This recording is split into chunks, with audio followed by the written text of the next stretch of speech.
En los pliegues del amanecer, cuando el sol tiñe el horizonte de tonalidades cálidas, comienza una historia tan antigua como el tiempo. Una historia tejida con hilos alados y marcada por la bravura del océano.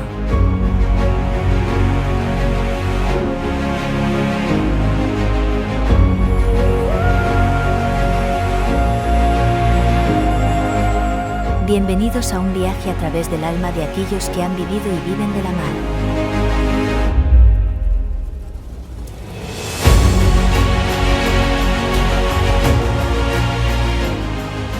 Mi abuelo se llamaba Isidoro y mi abuela Zoila, y llegaron a Laredo, y resulta que se quedaron a vivir pues ahí en la calle del medio, y mi abuelo pues los domingos o los sábados bajaba, se tiraban con flechas, ¿no sabes?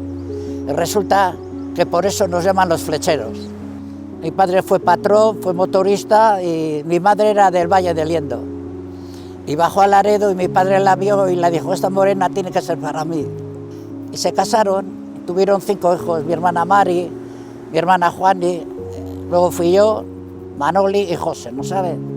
Y luego a los 14 años pues ya me fui a la mar. Y bajé al puerto a embarcar con Segundo el de Jingo, porque nosotros veíamos que era el que más pescaba. Entonces nos vio Braulín, hermano López, y me conocía a mí, me dice que dónde iba, con mi amigo Marcelino, que a buscar embarque donde Jingo. Y me dice: ¿por qué? Digo: porque me parece a mí que pesca el que más, ¿no sabe? Entonces fue y me dice: oye, pues tu padre me llevó a mí de pequeño, y ya nos fuimos con él a la mar. Vengo de una familia de pescadores de la playa, del Cantil. Yo me considero también un pescador de la playa, de los que han trabajado el Cantil y de los que conocen el Cantil. Me he criado ahí, en ese mundo, con los besugos, de niño, bajando a cargar besugos, moviendo cajas. Yo me he pasado 44 años al arte y a bonito a pulso. Y luego pues con esta empresa que montamos entre el hijo y yo, pues a Cafea. A Cafea y a Verdel al Anzuelo. Y a Verdel. Compramos el barco en el año 98, ¿no? Sí. Eso es. Y íbamos a Verdel al Anzuelo y luego a Bonitos a Cafea. Luego compramos este en el 2005 y también seguíamos al Anzuelo hasta que se abrió la veda de la anchoa, que empezamos ya con los artes. Yo a la mar empecé con 19, 20 años. Primeramente estaba estudiando y yo andaba de sotapatrón en el mar de Juanita, al Alargado, y se le ocurrió decirme: papá, ¿me llevas una noche a la mar? Se le dije a Tonino y Tonino encantado. Y ahí fue donde él se picó. Estuve una semana con mi padre, con Tonino, llegó el sábado y me trajo a casa 72.000 pesetas. Y viva Dios con aquello, ¿eh? Y digo: aquí hay que hacer algo. Y nada, me fui a Gijón, saqué la matrícula para empezar el curso de patrón en septiembre.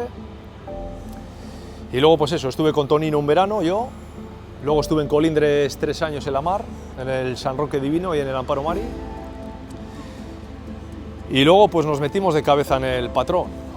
Nacida en Laredo, la calle San Marcial, allí vivíamos, hasta que me casé. Mi madre pescadora, revendedora de pescado por los pueblos. Compraba el pescado en la venta o donde sería lo compraba, y entonces a las 5:30 de la mañana que me despertaba para que la acompañara, para ir con ella. Y yo lloraba porque yo a mí estaba el mejor en la cama, ponía una cestuca en el brazo. Anda, hijuca, anda, acompaña a madre. La pobre estaba sola y era de lo que vivíamos, de lo que se ganaba ahí. Y mi madre estaba en Francia y con unos ahorros que tenía mi abuelo y un poco de dinero que mandó mi madre de Francia, hizo el flechero, el primer flechero que se hizo al lado de donde estaba Castanedo y Sañudo y todo eso. Allá había unos astilleros y ahí hizo mi abuelo el flechero. Yo cuando empecé en el año 80 con 14 años, lo primero que hice me llevó mi padre y mi tío a Bonitos, y nosotros teníamos un barco de madera de 13 metros que te echabas en el catre y estaba mojado. Uno de nuestros tripulantes, ese se echaba con ropas de agua a dormir. ¿Para qué me las quito si me voy a mojar más? Yo desde muy pequeño en el muelle, y a la primera vez que fui a la mar no me acuerdo, no sé qué años tendría, pero muy joven, igual 12 años. Tengo un recuerdo que estaba dormido por todas partes del barco, tiraba aquí, tiraba allí desde muy pequeño. Vamos los dos, me está enseñando el patrón, soy yo, pero está para enseñarme y vamos los dos.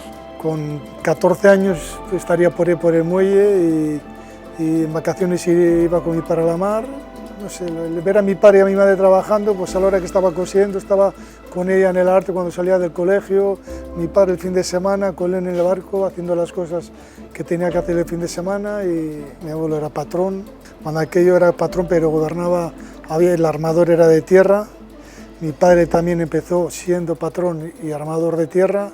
Cuando venía mi padre de la mar, pues yo estaba ciego, que quería la mar, que quería la mar, que quería la mar. Es más, uno de los días que me llevó a mi padre a la mar, no quería tenerme de noche, pues tenía yo 7 años. Me escondí y pensaban que me había caído al agua, bueno, un disgusto de la hostia. Yo salí y me querían matar. Se nace y se lleva adentro. La devoción y... Bah, a mí la mar me encanta, yo he nacido para la mar. Todos los chavales que íbamos a la escuela de pesca, a clase, todos queríamos ir a la mar.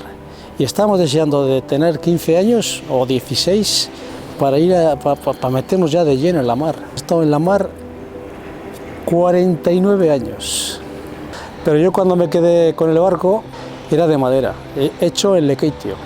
Y después hicimos uno de hierro, que es el que tenemos ahora. Y nada, pues con él estamos.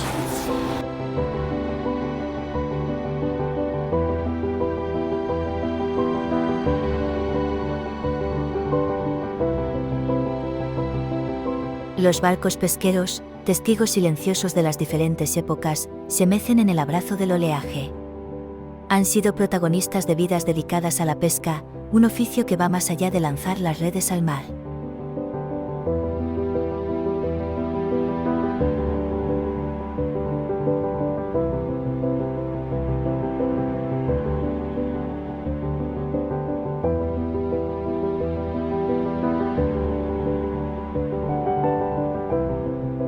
La vida era un matriarcado total, es un homenaje a las mujeres eso.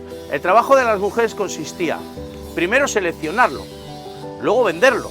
Todos llevábamos el pescado a la plaza de abastos y se vendía allí todo. Mira si había comercio.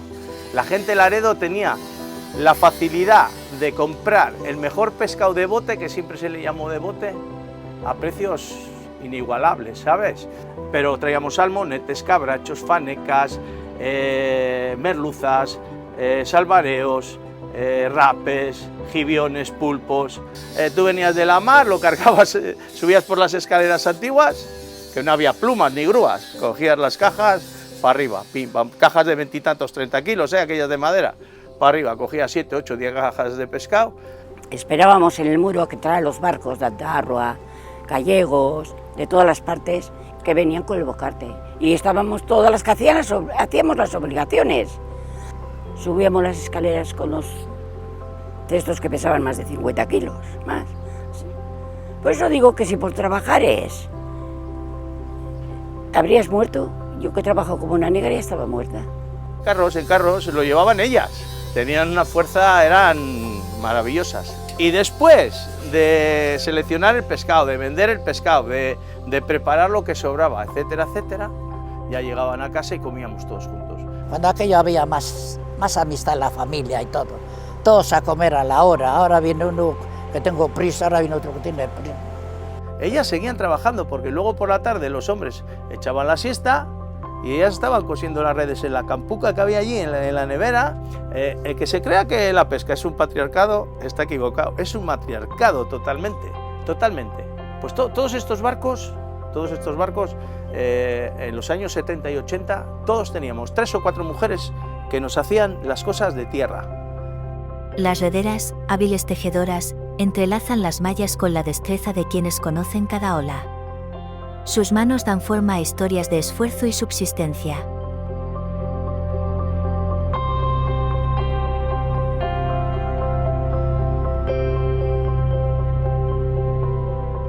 Que yo considero a las mujeres pescadoras aquellas que trabajaban codo con aquellos hombres y los niños que participábamos mucho en el tinglao del mundo de la pesca. Venían de la mar con el arce roto y me decían, vete a llamar a 2 o 3 o las que serían.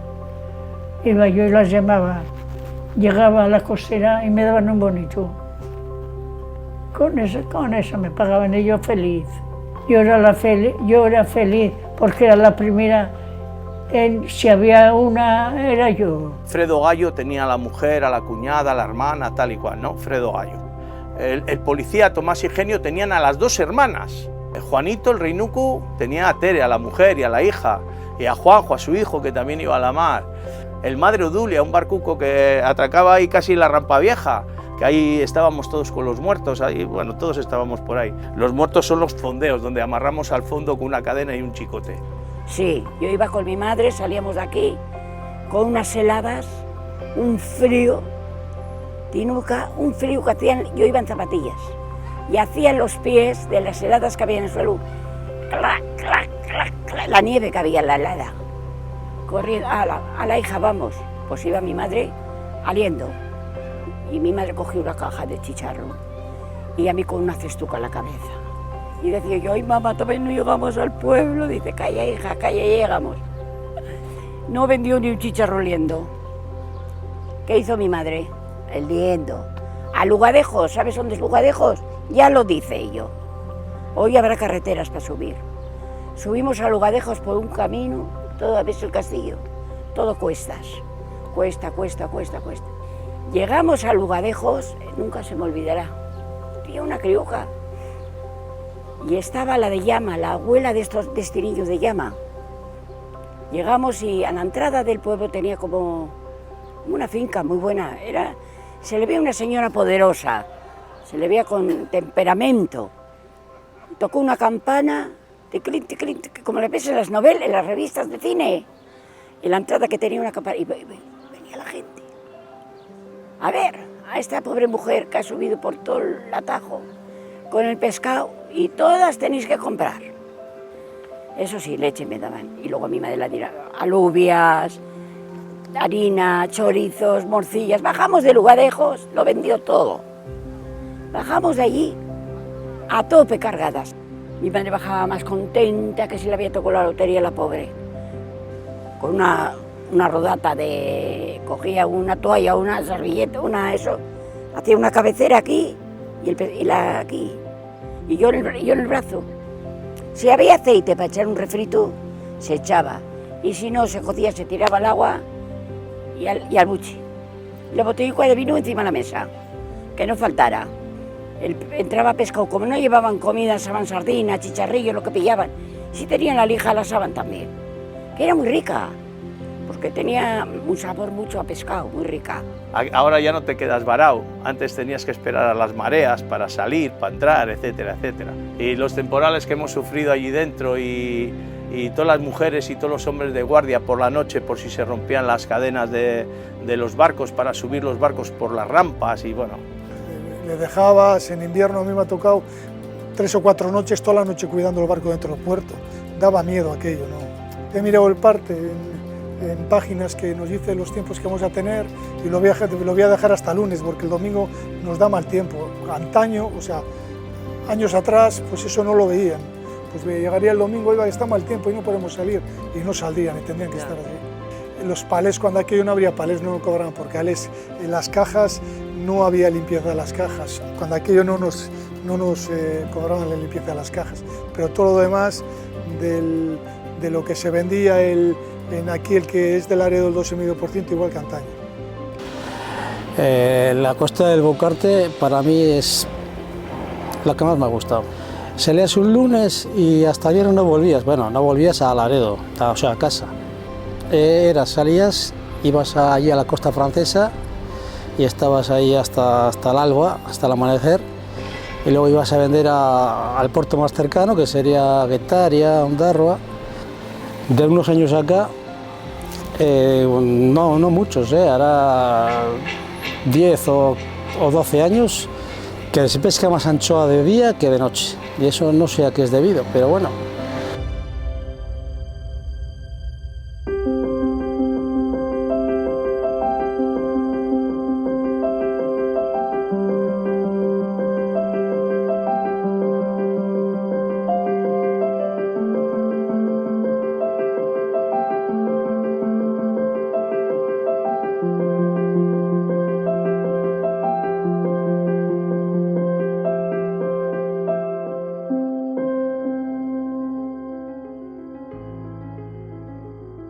La pesca, como el arte, tiene muchas formas. Desde el arte ancestral de la pesca con anzuelo hasta las modernas técnicas de arrastre. Cada técnica es una danza con el océano, una conversación entre el pescador y las profundidades.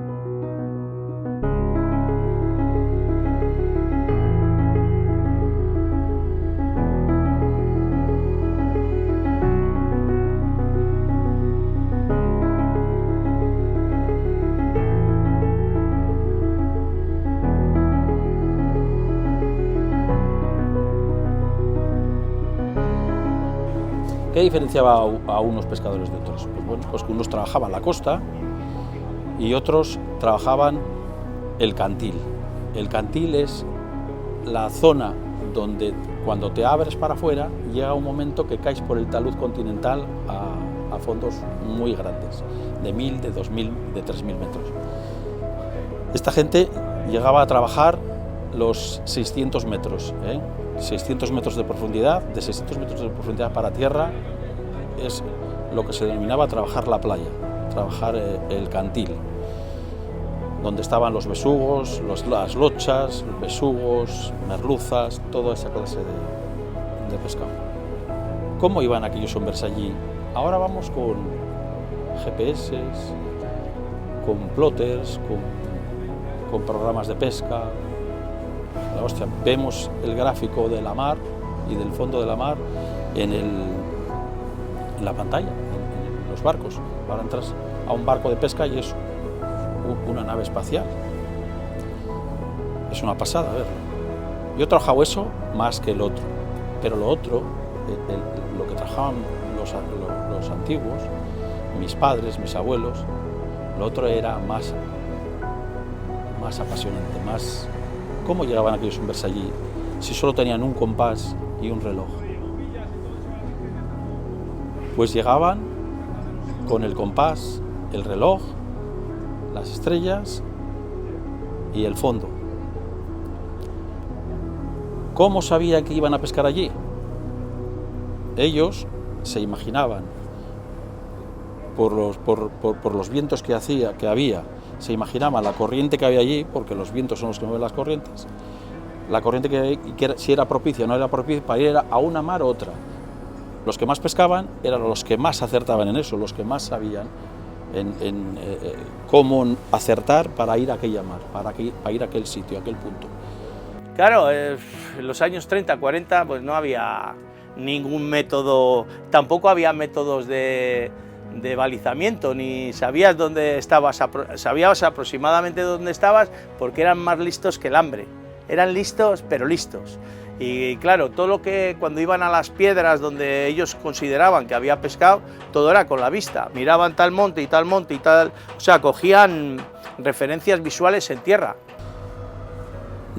Meramente informativa para él y para los que viniésemos después. Bueno, aquí vemos que todos los rumbos salen de aquí, del puerto de Laredo, del antiguo puerto de Laredo. Los que iban del norte hacia el este salían de Laredo. Los que iban del norte hacia el oeste salían del Cabo del Pescador, del Faro del Pescador. Perdón. Llegábamos al Faro del Pescador y de ahí ya cogíamos el rumbo de reloj y rumbo a la playa donde íbamos a ir. Por ejemplo, de aquí, para ir a Castroverde, que todos hemos escuchado hablar de Castroverde, pues él te ponía el rumbo a Castroverde. Y él dibuja el placer de Castroverde como él le imaginaba, le dibujo aquí, y vemos aquí esta especie de dibujo de barco con una bolsa detrás. Eso es el bow. Eso es el bow. El bow de la canción del tío Simón. Calla, hijo mío, que viene el bow. ¿Por qué tenían tanto miedo al bow? Porque el bow, que hoy en día es un arrastrero, es un barco de arrastre. Entonces las mujeres y los hombres que dependían de la bahía, de esta bahía y de lo que había aquí, le temían porque se llevaba sus artes, si estaban calados, ellos tenían calados sus artes artesanales, sus palangrillos, sus redes, se las llevaba. Y también se llevaba lo que había, el sustento, se llevaba las rayas, los salmonetes, las fanecas, todo se lo llevaba. Por eso las madres pescadores tenían tanto miedo, porque si venía el bow, venía el hambre. Las playas estaban numeradas, con el número y el nombre de la playa, y en el reverso de la carta te decía el nombre de la mar. Tú te ibas al número 8 que habías mirado allí y te decía, se llama Borlas el sitio y se tarda 1 hora y 15 y el rumbo es noroeste, cuarta al norte, y aquí lo tienen rojo, que no sé si se verá bien en la cámara. En rojo pone, se pescaba besugo y merluza, en 110 brazas, de 110 brazas a 90 brazas. Bueno, como os decía antes, este es un cuaderno, uno de tantos que tengo, que hizo Joselín, por triangulación de costa, por triangulación de montes. Entonces, por ejemplo, para este que está aquí, para Castroverde, para ponerte en el punto de Castroverde, él cogía el montaño, ponía este monte, que le tiene aquí puesto en rojo, este monte por aquí, ponía el Cerredo, cogía el Cerredo y por el Cerredo ponía el Castro, el Castro, o la Ermita de las Nieves, que también se llama, que le conocemos por la Ermita de las Nieves, que está ahí arriba. Ponía este otro monte por aquí, que es la Cabarga, Peña Cabarga, le ponía por ahí por el Brusco. Entonces, después de ir al rumbo que mandaba, que era norte 15 al este, de ir el tiempo de reloj que te mandaba, te dejaba puesta la largada que tenías que hacer, por las brazas que tenías que hacer, la dejaba puesta aquí en el manuscrito, y con esto sabías, yo con esto iba a pescar, solo con esto, y así están todas las mares de la costa cántabra, de esta costa cántabra de Bilbao a Santander. Empecé a hacer lo mismo que él me había enseñado, los mismos artes, los palangres, los cabezos, los espineles, que eran aparejos que tenían 4 o 5 anzuelos para pescar meros, las chinchorras, que llamábamos, que eran con lo que pescábamos los besugos y las merluzas a pulso. Todo aquello fue, los primeros años de armador aquello fue mi mundo, pues 5 o 6 años. Pedí un permiso especial a Madrid y me dieron un permiso para pescar cigalas, con nasas. Ese fue el primer invento con el que funcionamos. Pues echamos las nasas y pescamos cigalas durante 8 años sin parar, sin ir ni a verdeles, ni a bonitos, sin ir a ningún otro arte, solo eran cigalas, solo pescábamos cigalas. Dios mío, lo que había abajo. Con eso estuvimos 8 años, luego quité aquellos barcos, hicimos un barco mayor y ya volvimos a dedicarnos a los artes de donde veníamos, palangres, porque se cerró el caladero de cigalas. Luego ya vendimos el barco grande, que le vendimos para Galicia, y volví otra vez a la pesca artesanal. Volví con un barquito de 12 metros a hacer pesca artesanal y con palangre. Traje un palangre automático que inventaron los franceses para trabajar con poca personal, que ahora le tiene el Chiso. Pues la primera vez que pescábamos pulpos no tenían salida. Luego vino un señor de Galicia que se interesó por el pulpo que había aquí y empezó a llevarlo a Galicia, empezó a comercializarlo y empezó el pulpo. Ya no era suficiente con aquello que pescábamos. Bueno, pues se me ocurrió otro arte y con bocas de chimenea hicimos una especie de ánforas como las que usaban los fenicios en el Mediterráneo, y yo lo trasladé aquí, a nuestra bahía, y echamos 100 bocas de chimeneas aquí en la bahía. Y al día siguiente, cuando fuimos a cogerlo, cogimos con 100 con 100 ánforas, cogimos 1000 kilos de pulpo. Había pulpos tan grandes que cuando se esparcían llegaban de banda a banda del barco, de babor a estribor. Llevábamos un palé de pulpo, porque aquí no se comercializaba bien, un palé de pulpo a Coruña todos los días, un palé de pulpo a la venta de Coruña. Después ese arte aquí en Cantabria se prohibió, se quitó el arte, no sé por qué. Nos fuimos otra vez al Mediterráneo, que pescaban el pulpo como en arena, como aquí, y trajimos esta idea de las nasas que usaban ellos en Marbella, en Málaga, Marbella, toda aquella zona, usan esta especie de nasa. Estas van en palangres, en tiras, digamos, en tiras de 50 o 100 nasas como esta, según la largura que tenga el caladero. Es pita, que tiene unos topes, en ese tope se mete un giratorio con un anzuelo de igual 2 brazas, ¿no? En la punta está el anzuelo, le metes una sardina, tiras a la mar, lo dejas que caiga con unas piedras y entonces va al fondo y hace como un tobogán. Entonces eso se llama el piedrabola. Pones una piedra, una boya y el aparejo queda así y la merluza come esa sardina. Entonces esa forma de pescar, como es un anzuelo, se llama el pincho. Una veta es una red que tiene una sola panda. O sea, es una red que tiene el tamaño que tú le quieras dar de ancho, ¿no? Según lo que quieras pescar, ¿no? Son redes que están unidas por nudos, que se pescaba el salmonete y la merluza sobre todo. Luego ya empezamos con los trasmayos más adelante y ahí ya pescábamos rapes, cabrachos, langostas, todo eso. Con la veta sí que pescabas algo de eso, pero no era tanta cantidad.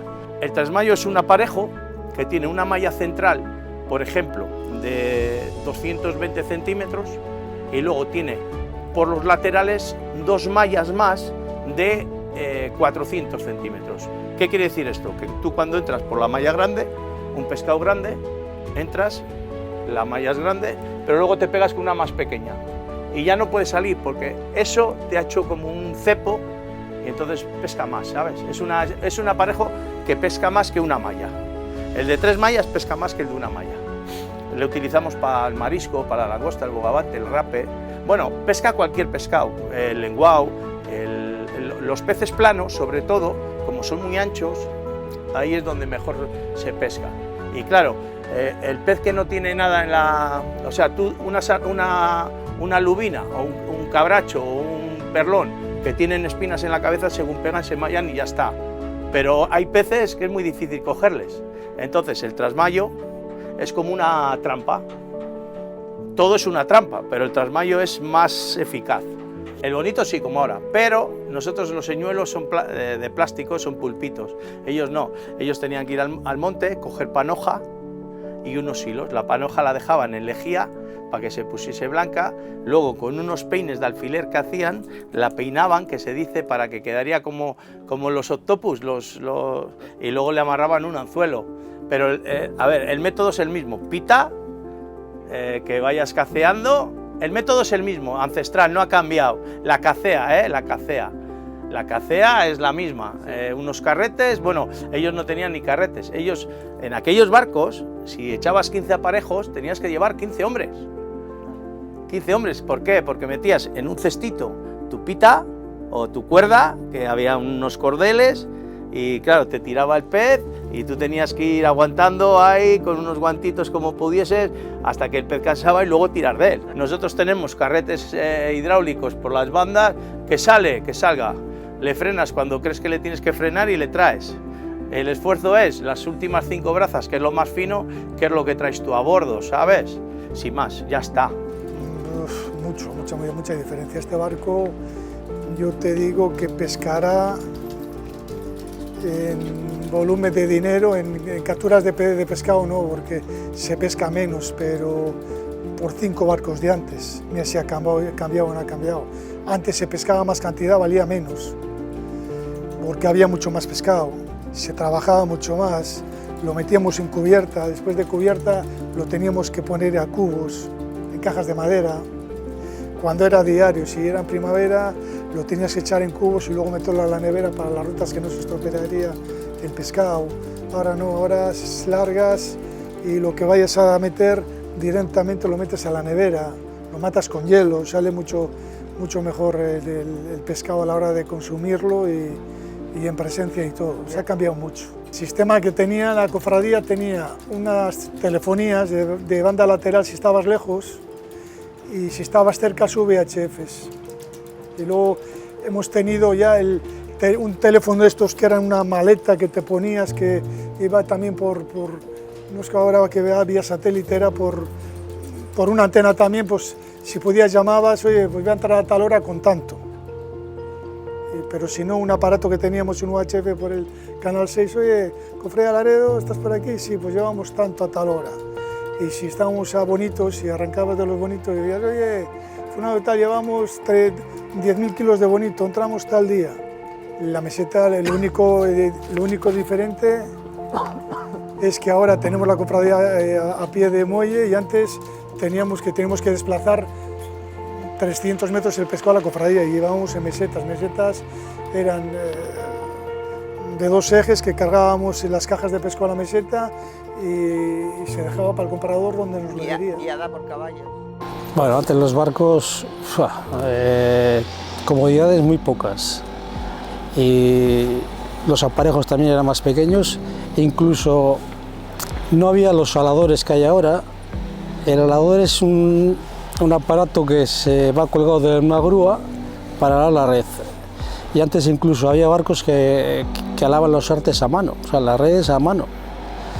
Y ahora pues no, ahora son artes más grandes, ahora se utilizan artes más grandes.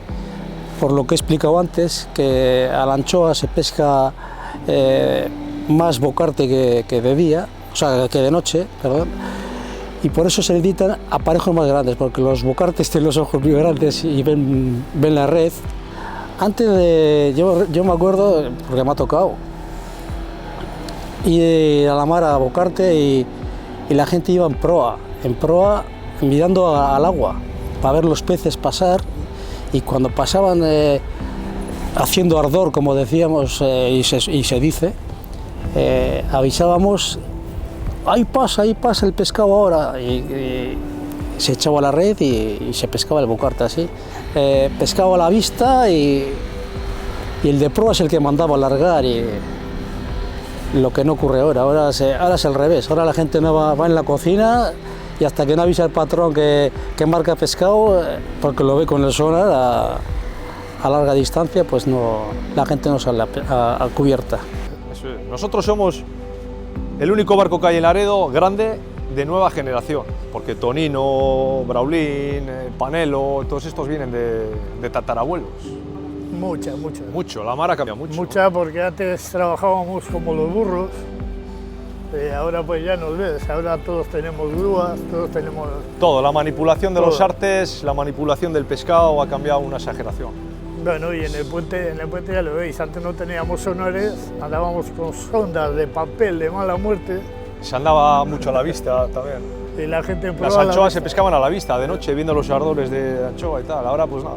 Ahora hay aparatos que detectan los bancos de pescado a 1000 metros y a 1000 y pico metros y la virgen.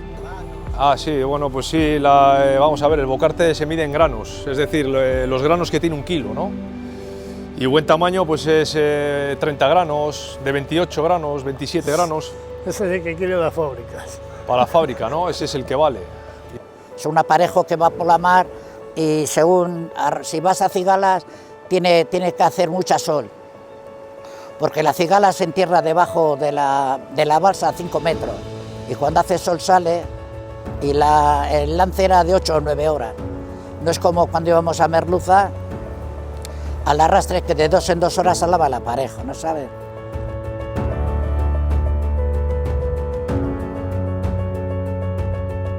Para aquellos que han vivido la mayor parte de sus vidas entre el vaivén de las olas, el tiempo es una marea que arrastra recuerdos. Aún recuerdan cómo era antes, cuando la pesca era más arte que ciencia.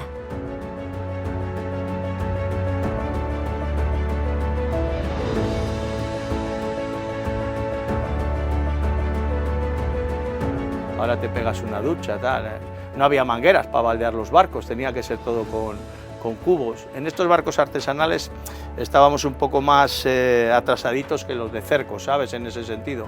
Esos eran un poco más mayores, aunque también eran de madera y no tenían las capacidades que tienen ahora, también sufrían un poco, eran 17 hombres que iban a bordo, ¿no? Y sufrían también esa estrechez. Pero en estos barcos artesanales sufríamos un poco más.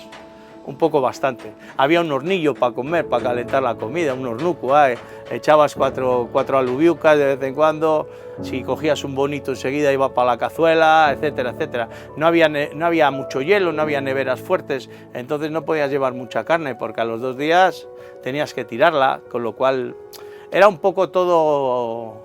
Aquellos hombres dormían mucho sentados en la cocina, ¿eh? Bueno, es pequeñita, ¿no sabes? Con una botella de butano, no como la de ahora. Y íbamos a pescar a Francia y con aquellas velas del Coloso de Rodas, era la cocina chiquitina, hacíamos un toldo y debajo nos poníamos a comer.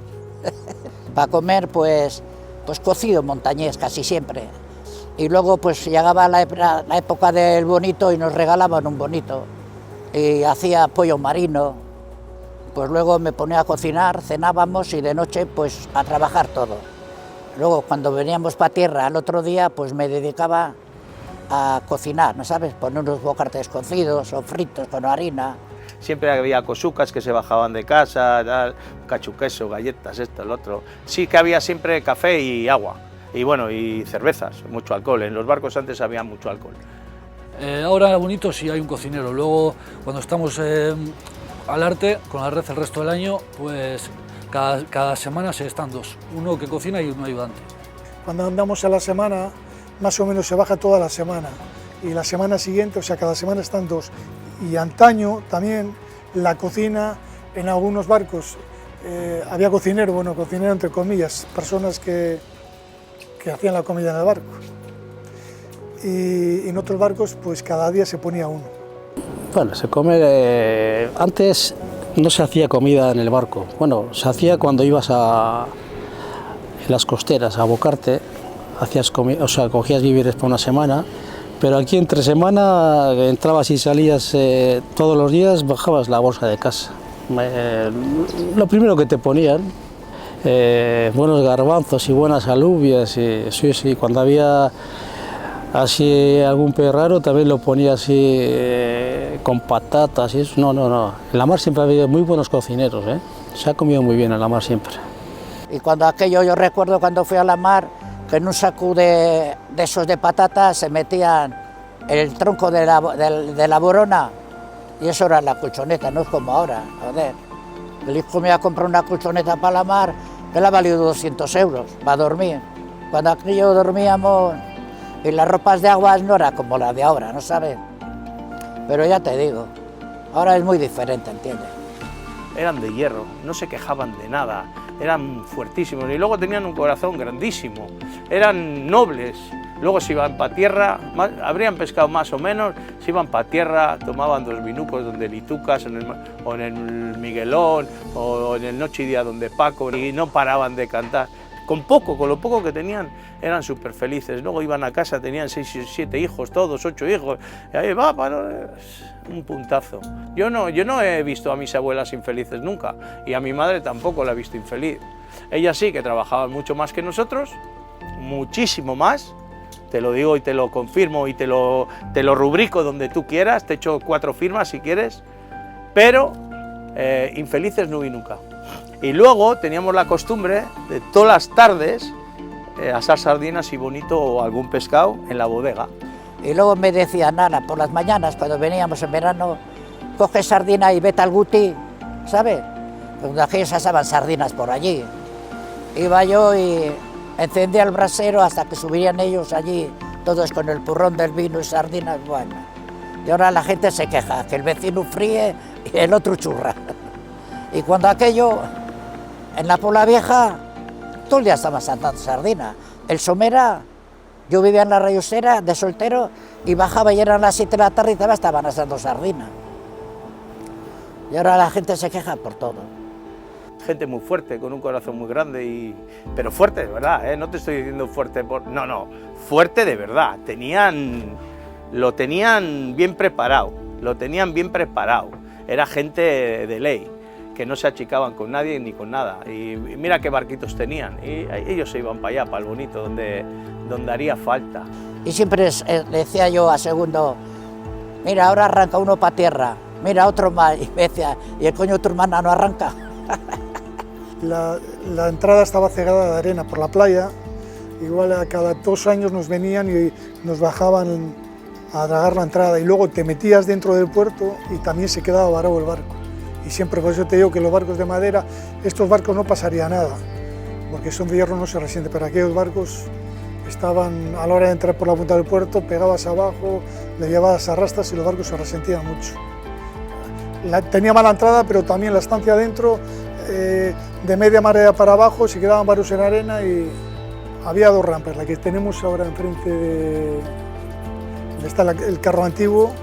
Ahí con mi padre a mí me ha tocado, eran barcos, tenían 24 metros, varar ahí el barco para limpiarle por la parte de abajo. Y luego la rampa que estaba enfrente de la cofradía pequeña, esa más que nada era para varar los barcos muchos más pequeños,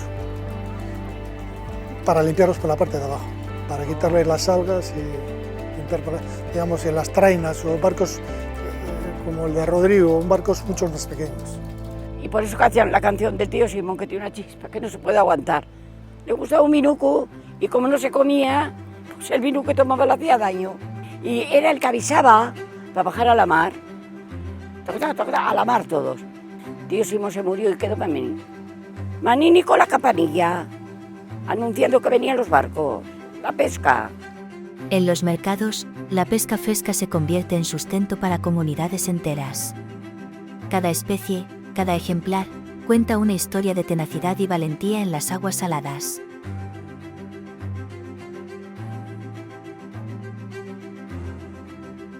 Mi madre bajaba a desmayar.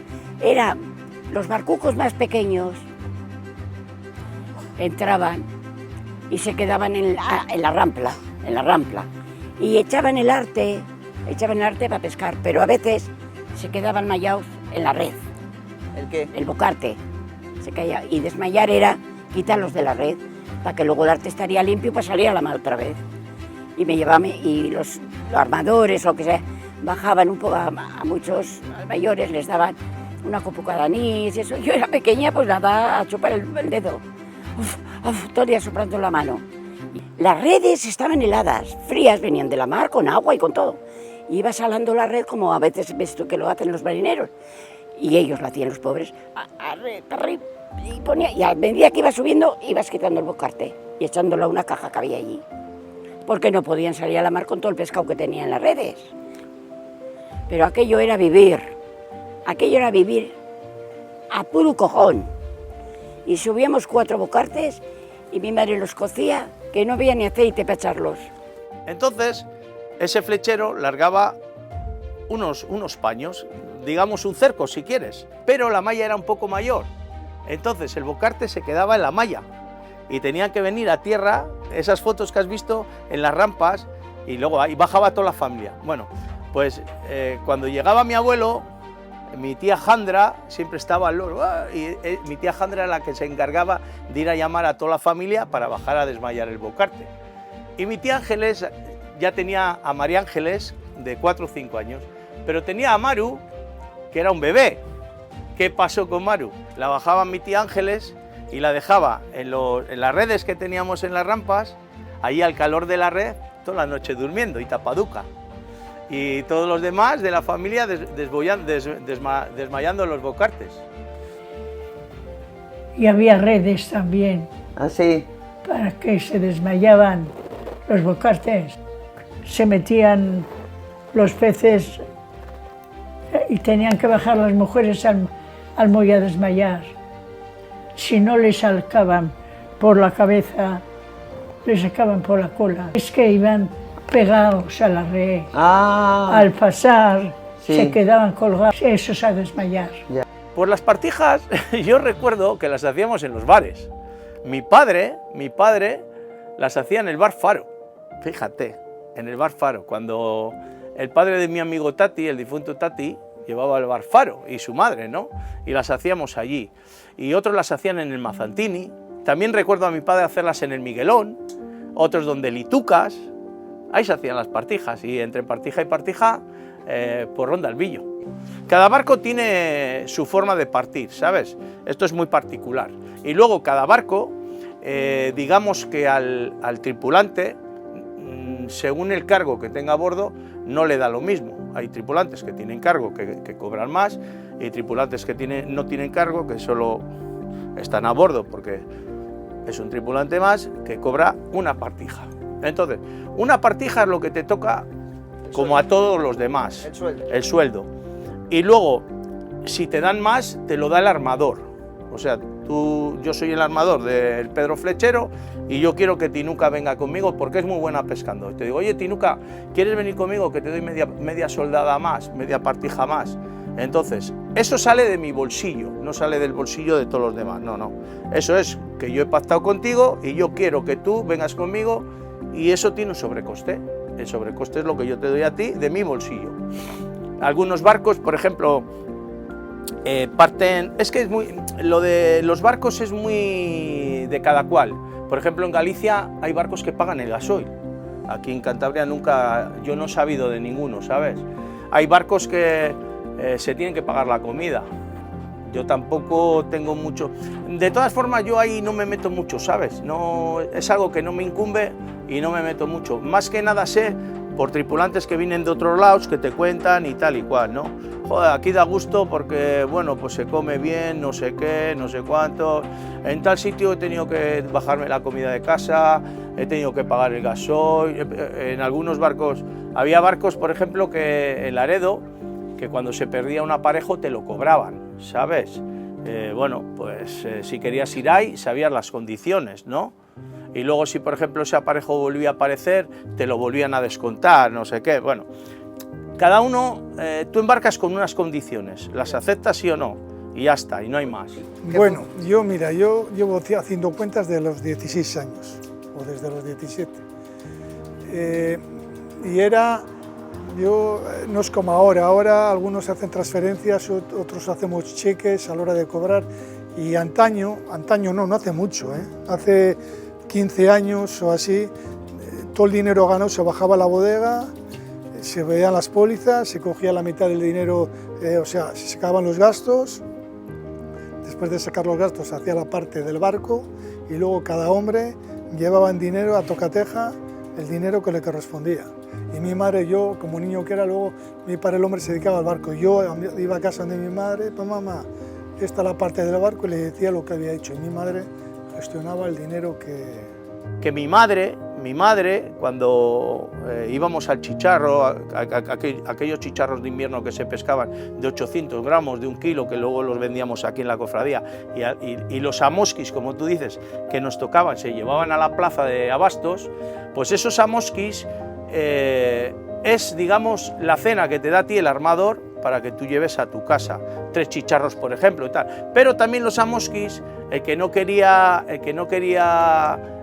pescado, porque dice, no, si yo estoy solo, yo soy soltero, que voy a comer 3 chicharros, pues le dabas 500 pesetas al día, con lo cual, al cabo de una semana, ya solo en amosquis llevabas 2.500 pesetitas para tu bolsillo, para tus gastos, ¿no? Tabaco, cerveza, vino, no sé qué, los vicios que tengas, ¿no? Los amosquis, yo era un niño, la gente mayor es con lo que se quedaba siempre para tomar los vinos, unos amosquis que es 100 kilos de lo más caro, también lo hay ahora. Algunas cosas que no han cambiado, por ejemplo, traemos 1.000 kilos de bocarte y 100 kilos de esos 1.000 kilos es para la gente siempre. Pero se gestionaba toda una cofradía y se dejaba la póliza aparte, y a la hora de partir se partía con esa póliza, y con los 10 kilos más caros pues se hacía, bueno, se repartía, no entraba el armador para nada, se repartía directamente para los tripulantes. De puerto en puerto, de faena en faena, estas rutas han sido la hoja de ruta de generaciones de hombres y mujeres del mar. Íbamos un día por la mar, y segundo el de Jingo me dice que hay una boya a la deriva, y me dice, ¿qué chato, la cogemos? Digo, pues cógela, si está perdida. Nos ponemos a alar, y eran nasas de langosta, y la langosta cuando la sacas de eso empieza pla, pla, pla, coge, y eran unas 10 o 12, y ya tiramos, ¿sabes? No, tiramos ya las nasas porque ya víamos que no estaban al garete. ¿Qué? Las langostas en el barco. Y al otro día las cocimos y salimos ahí al Sardinero a comer para que no nos venían los de Santander. Y es cuando amarramos las grandes en un saco, las fondeamos y Santiago de Jingo dio avante y se jodieron la langosta, quedó el saco a la deriva. Alguno fue por la playa y las encontró. ¿Entiendes? Sí. De niño, en un barco en Santoña, me pillaba el pie derecho con una resaca entrando a vender anchoa en Guetaria. Y me birlaron 3 dedos. Sí, perdió 3 dedos de los pies, sí, es verdad. Tenías que esperar a tener dinero para comprar jabón. En el Pelebrín, no quiero decir un disparate, que hablo muy tranquila. Iban todas las relimpias, allí, A mí me gustaba al Río Nuevo, eso, ahí. Ahí iba yo, que me ponía al lado donde sale el agua, y estaba el agua como un sol. De sol a sol en el río lavando. Yo no tenía agua en casa, mira. Había que ir a la Pazuela. Y ya luego me dijo María la Manzanala, que era vecina, muy vecina mía, dice, Sefa, voy a poner el agua, hija. ¿Qué te parece? Digo, pues María, si pones el agua yo no tengo lo que me pertenece, no tengo para dártelo. Fui más clara que te estoy hablando ahora. Y cuando tuve el dinero, le dije, María, ya tengo el dinero para pagarte lo que me pertenece. ¡Ay, qué felicidad!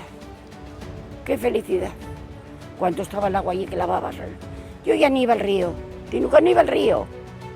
Tenía una fregadera grande que puse, me consolaba allí. Lo que lo pasamos mal fue el día de la Inmaculada en Gran Sol. Allí había olas como las que rompen aquí. Entonces vino una ola, yo subí al puente a decirle al patrón para desayunar y no se veía nada. Vino una ola y el barco se tumbó y me dijo el patrón, ahora vamos para el fondo del mar, Fredo. Digo, ¿qué dice? Gracias que no vino otra ola. Si viene otra ola nos da vuelta y nos vamos para abajo como un chumbao. Lo pasé mal una noche. Era viniendo de Ondarroa, habíamos sacado pescado y claro, cosas que se hacen que no se deben de hacer. Estando en puerto, salimos pues para venir para casa, con la cosa de venir para casa, era ya último día y nos pilló un mal tiempo ahí pasando Machichaco, el cabo Machichaco ahí en Bermeo, y esa zona ahí de Bermeo hasta llegar al superpuerto a Bilbao, ¡buah!, lo pasamos fatal, fatal, ¿eh? Ese día cogí una ansiedad que todavía lo recuerdo, ¿eh? Ese día, ¡buah!, pero bueno, olas, viento, pasaban las olas, rompían las olas por la proa y saltaban por encima del palo. Porque veníamos de pescar bocartes de Asturias, bajó muy mal tiempo y la gente lo pasó muy mal.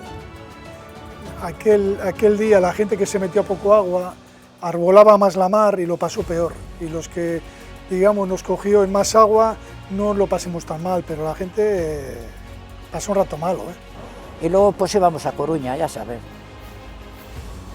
de juerga, con todos los del barco, ¿no sabes? Y llevábamos las botellas de Interpol a la sala de fiesta.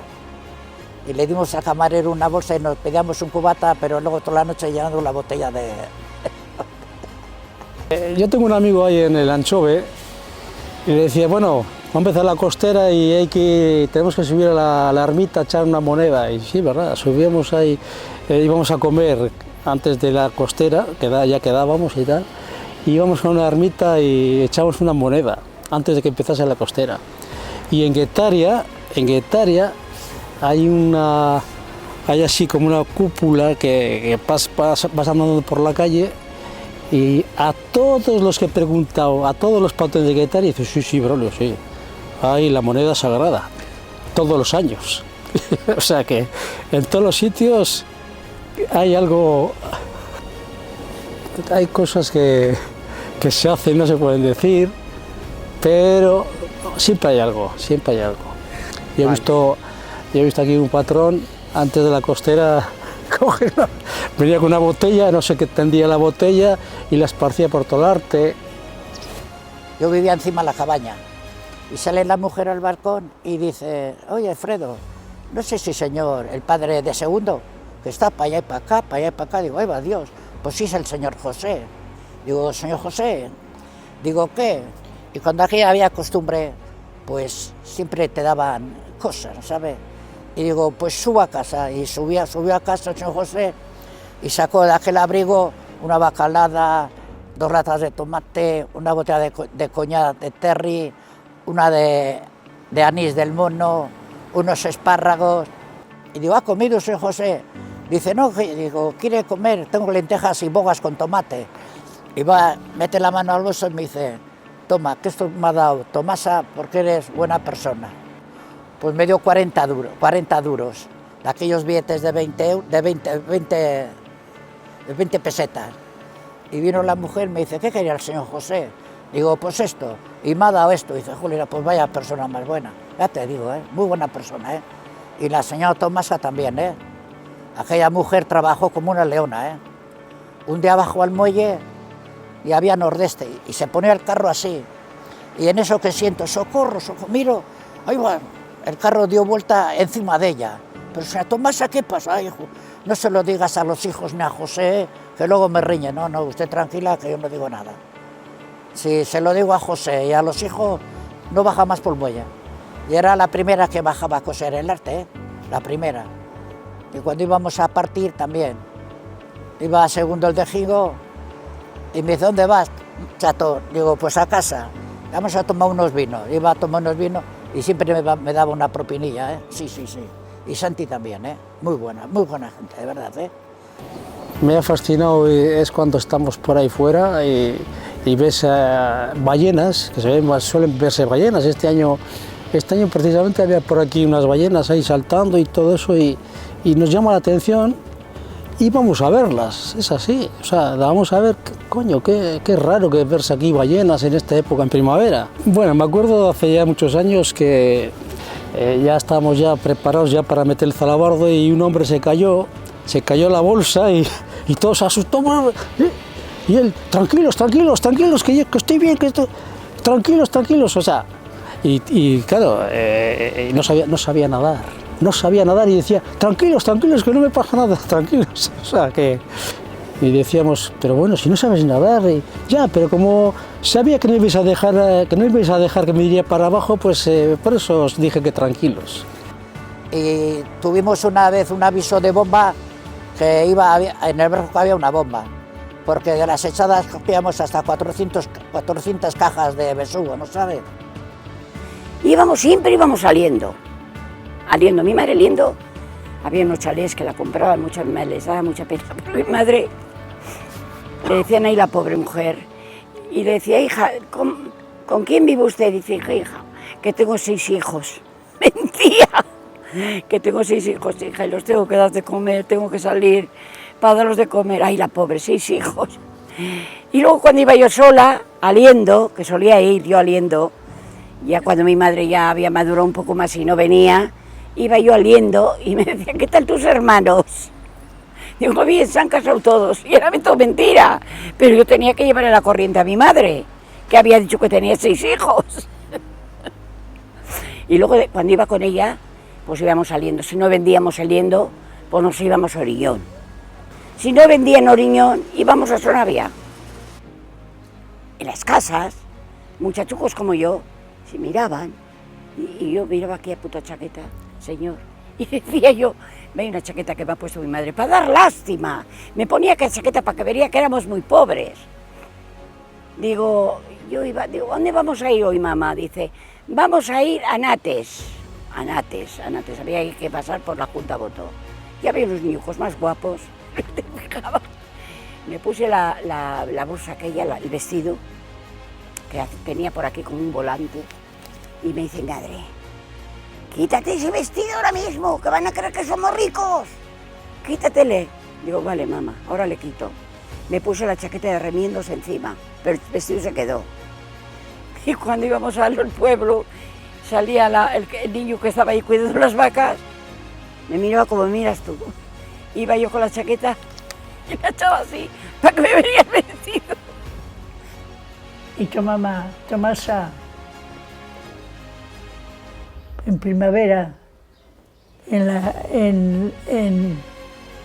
ponía las agujas en el moño.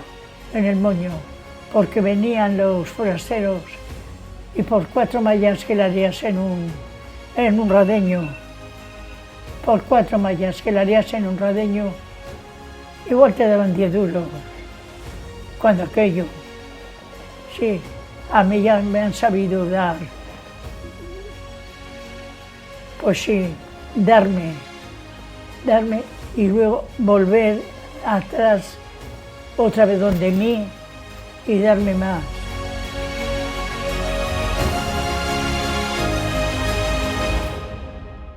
La cofradía, la hermandad de quienes desafían el oleaje juntos.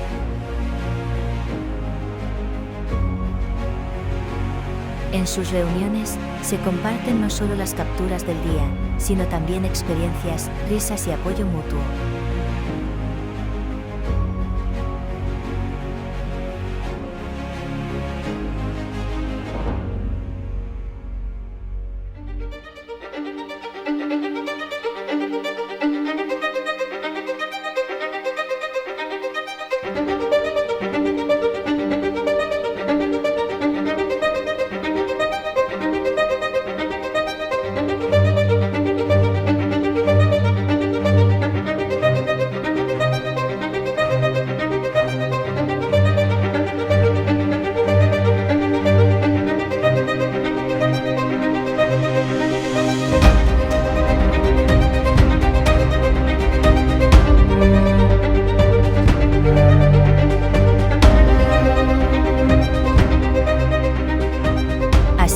Mientras el sol se despide en el horizonte, las historias de los pescadores siguen siendo contadas por las olas que acarician la costa, porque en el alma de quienes viven de la mar, cada jornada es una epopeya, y cada red lanzada al océano es un capítulo más de esta narrativa eterna.